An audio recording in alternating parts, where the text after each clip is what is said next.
Hello guys, welcome back my YouTube channel. ఈరోజు మనం ఎక్కడ ఉన్నాం అంటే చింతామణి గణపతి టెంపుల్ దగ్గర అయితే ఉండడం జరిగింది. ఇది మనకి ఎక్కడ ఉందంటే విశాఖపట్నం జిల్లా అనకాపల్లికి దగ్గరలో ఉన్న సరస్సపల్లి అనే గ్రామంలో అయితే ఉండడం జరిగింది. చింతామణి వినాయక టెంపుల్. మేము ఈ రోజు దర్శనం చేసుకోవడానికి వచ్చాం. యాక్చువల్గా మేము వినాయక చవితి రోజు రావాలి, కాకపోతే అప్పుడు కొంచెం రద్దీ ఉంటుందని చెప్పి రావడానికి అవ్వలేదు. సో ఇప్పుడు కొంచెం వినాయక చవితి తర్వాత 2 రోజుల తర్వాత మేము ఇక్కడికైతే విజిట్ చేయడం జరిగింది. అప్పుడు మేము దర్శనం చేసుకుందాం అనుకుంటున్నాం. ఈ వీడియో ఎందుకు తీస్తామంటే మాతో పాటు మీరు కూడా ఈ వీడియో ద్వారా దర్శనం చేసుకునే అవకాశం కలిగించాలని ఈ వీడియో తీస్తున్నాం అనమాట. మనం లోపలికి వచ్చాక మనకి ఒక వే కనిపిస్తుంది అనమాట.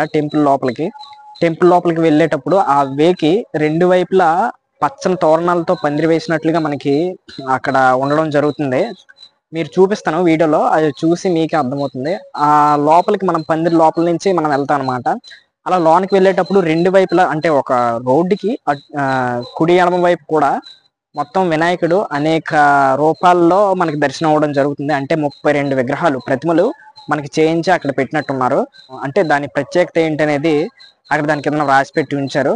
అవి దర్శనం చేసుకుని అలా తిన్నగా వెళ్ళిపోయిన తర్వాత మనకి మెయిన్ టెంపుల్లో వినాయకుడు ఏ విధంగా ఉంటారో అదే విధంగా బయట ఎగ్జాంపుల్ గా ఒక వినాయకుడిని పెట్టడం జరిగింది. దాని పక్కనే మనకి స్వయంగా వెలిసిన చింతామణి వినాయక టెంపుల్ అనేది, అంటే కొండకి అలా స్వయంగా వెలిచారనమాట. అలా ఆ రూపంగా మనకి దాని పక్కనే ఉండడం జరుగుతుంది. స్వయంగా వెలిచిందనమాట అంటే ఆ వినాయకుడు అయితే. దానికి ఎదురుగా మనకి టెంపుల్ ఉంటుంది. టెంపుల్లో వీళ్ళు విగ్రహాన్ని ప్రతిష్ఠించారు.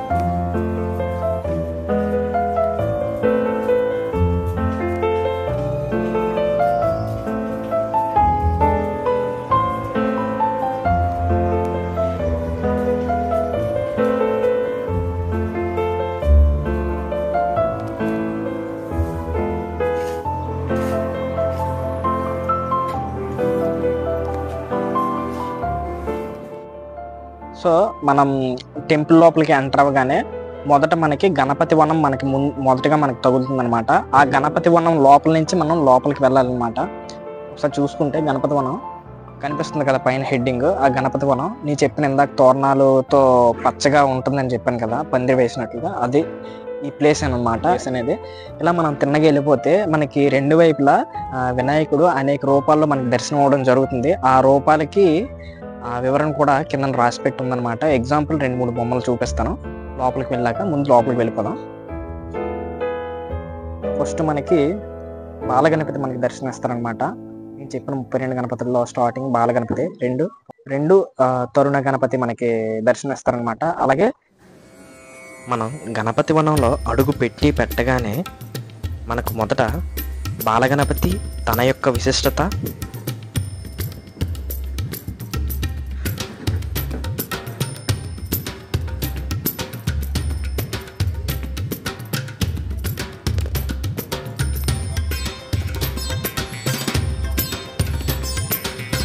తరుణ గణపతి తన యొక్క విశిష్టత, భక్త గణపతి తన యొక్క విశిష్టత,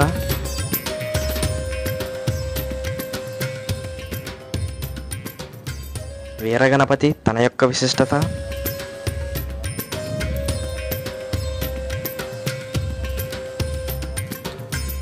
శక్తి గణపతి తన యొక్క విశిష్టత,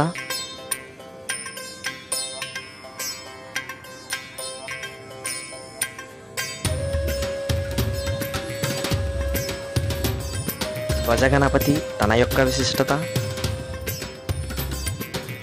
సిద్ధి గణపతి తన యొక్క విశిష్టత. ఇలా చాలా గణపతులే ఇంకా ఉన్నాయి ముందుకి.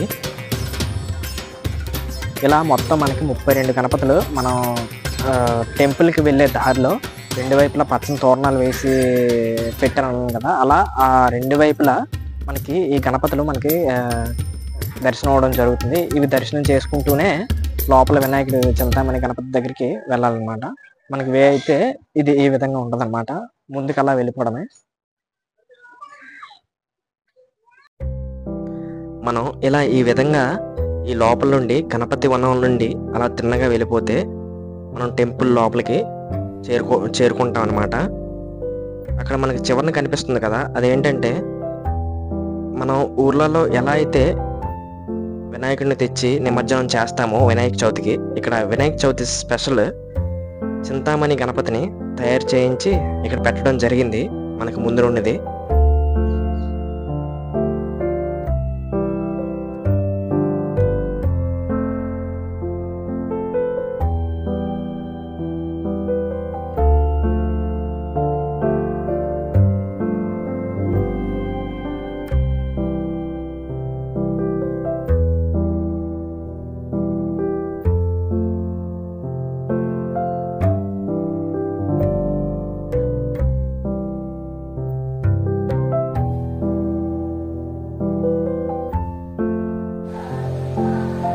చింతామణి టెంపుల్ ముందు భాగం ఈ విధంగా ఉంటుంది, మనకు కనిపిస్తుంది కదా.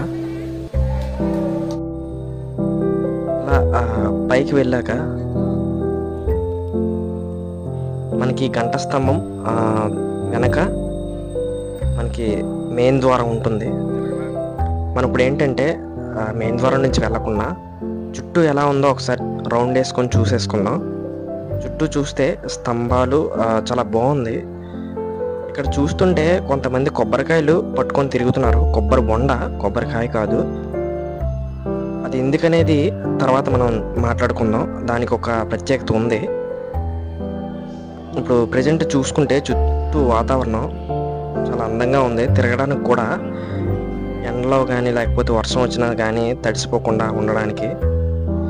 నెక్స్ట్ ఈ వెనక ప్రాంగణం అనేది చాలా విశాలంగా ఉంది. వెనక చూసుకుంటే గోపురం చాలా యూనిక్గా నిర్మించినట్టున్నారు టెంపుల్స్లో. ఇది గ్లోబ్లా కనిపిస్తుంది చుట్టూ. ఇప్పుడు పైన గోపురం ఒక పెద్ద గ్లోబ్, అంటే గ్లోబ్లా లడ్డూలా కనిపిస్తుంది అనమాట. అది చింతామణి విగ్రహం యొక్క గోపురం అనమాట. అది ఈ పక్కనున్నవి మనకు చింతామణి వినాయకుడితో పాటు లోపల సీతారామ లక్ష్మణ సమేత హనుమాన్ మరియు దత్తాత్రేయులు శివలింగం కూడా ఉండడం జరిగింది. ఈ మెయిన్ ద్వారం నుండి మనం లోపలికి వెళ్ళి చింతామణి వినాయకుడిని దర్శనం చేసుకోవచ్చు. ప్రజెంట్ అయితే వీళ్ళు ఫొటోస్ అవి తీయొద్దన్నారు, వీడియోస్ కూడా. బట్ కొంచెం వాళ్ళకి తెలియకుండా లోపలికి వెళ్ళి తీయడం జరిగింది. ఫస్ట్ వినాయకుడిని చూపిస్తాను, చింతామణి వినాయకుడు. తర్వాత సీతారామ లక్ష్మణులను చూపిస్తాను. తర్వాత దత్తాత్రేయులను చూపిస్తాను. చూడండి, మొదట వినాయకుడు, చింతామణి వినాయకుడు లోపల ఈ విధంగా ఉన్నారు. బయట భక్తి గీతాలు కూడా పాడుతున్నారు ఎక్కడికక్కడ, రాముడికి సంబంధించినవి.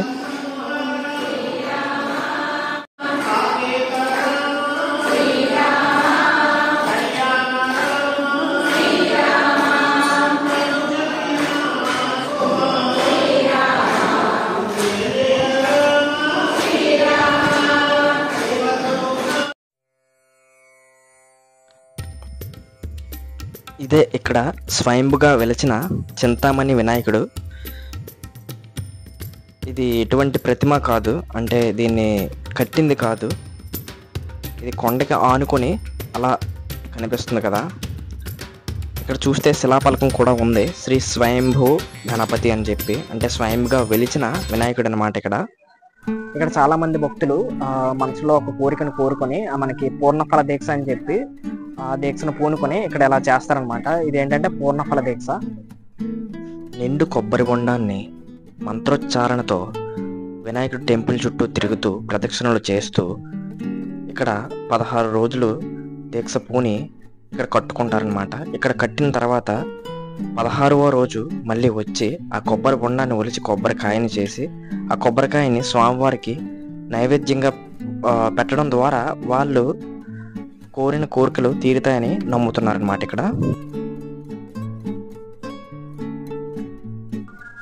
ఇక్కడ మనకి టెంపుల్ దర్శనం చేసుకున్న తర్వాత టెంపుల్ పక్కనే చింతామణి గణపతి టెంపుల్ ఆనుకునే పక్కన మనకి రాశి నక్షత్ర వనం కూడా ఉంది. అంటే రాశి నక్షత్రాలు ఉంటాయి, వాటి యొక్క రాశులు, రాశి యొక్క నక్షత్రాలు, నక్షత్రాలతో పాటు వాటి చెట్లు కూడా ఉంటాయి అనమాట. వాటికి సంబంధించిన చెట్లు, దేవతలు అన్ని కలిపి ఉంటాయి. అవి దర్శనం చేసుకున్నాం లోనికి వెళ్ళి.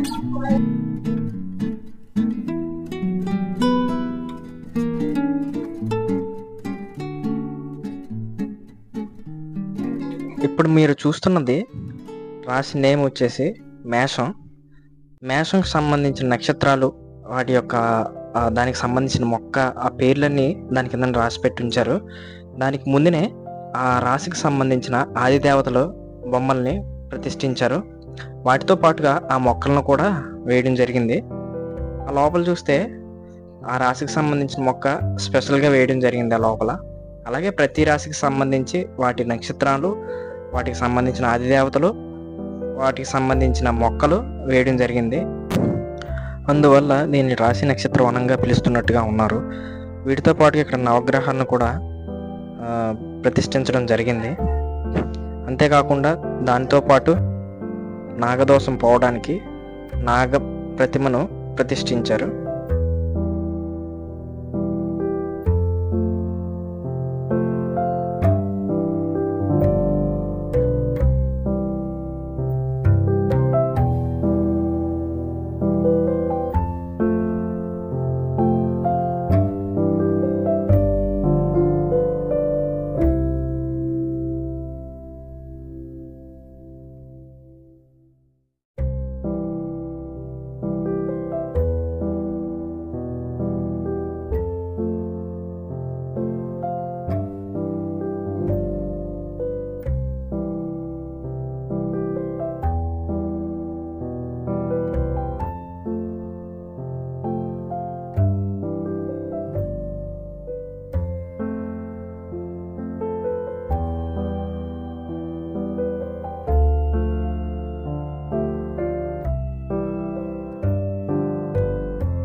సో మనం మొత్తం టెంపుల్ లోపల ఉన్నదంతా మనం చూపించడం జరిగింది. టెంపుల్లో ఎలా ఉంది, చింతామణి గణపతిని కూడా చూపించడం జరిగింది. సో ఆయన ప్రత్యేకత ఏంటంటే మనకి 2011లో దీన్ని ఈ కొండ పక్కన ఉన్న ప్రాంతాన్ని చింతామణి గణపతిని ప్రతిష్ఠించడానికి క్లీన్ చేసినప్పుడు, చదును చేసినప్పుడు మనకి స్వయంగా వెలిసిన విగ్రహం మనకి కనిపించింది అన్నమాట. చింతామణి గణపతి మనం ప్రీవియస్ మీకు స్వయంగా వెలిసిన వినాయకుడు అని చెప్పి చూపించాను కదా, అది మనకి స్వయంగా వెలిచి కొండకి ఆనుకుని ఉన్నది, స్వయంగా వెలిచింది. అది కాకుండా మనకి టెంపుల్లో ఉన్న వినాయకుడు యొక్క విగ్రహం కానీ, లేకపోతే సీతారామ లక్ష్మణ హనుమంతుడి విగ్రహం కానీ, దత్తాత్రేయుల విగ్రహం కానీ, ఇవన్నీ కలిపి మనకి ప్రతిష్ఠించడం అనమాట. యాక్చువల్గా మనకి చింతామణి గణపతి అంటే మనకి ఏమైనా అర్థం వస్తుందంటే, చింతలను పోగొట్టి కోరిన కోరికలను తీర్చగలిగే శక్తి కలిగిన వినాయకుడని అర్థం వస్తుంది. సో చింతామణి గణపతితో పాటు ఇక్కడ మొత్తం 32 గణపతులు కూడా మనకి ప్రత్యేకంగా ఇక్కడ నిలుస్తున్నాయి. ఇక్కడ ఉన్న పచ్చని తోరణాలు, గణపతి వనం కానీ, లేకపోతే రాశి నక్షత్ర వనం కానీ చూడడానికి చాలా చక్కగా ఉన్నాయి. మనకి చింతామణి గణపతి అనేది మన ఇండియాలోనే సౌత్ రాష్ట్రాల్లో మనకి ఏకైక గణపతి విశాఖపట్నంలో మాత్రమే ఉండడం జరిగింది. ఎవరైనా వీలైనప్పుడు దర్శనం చేసుకోవడానికి వచ్చి దర్శనం చేసుకుంటే చాలా మంచిది.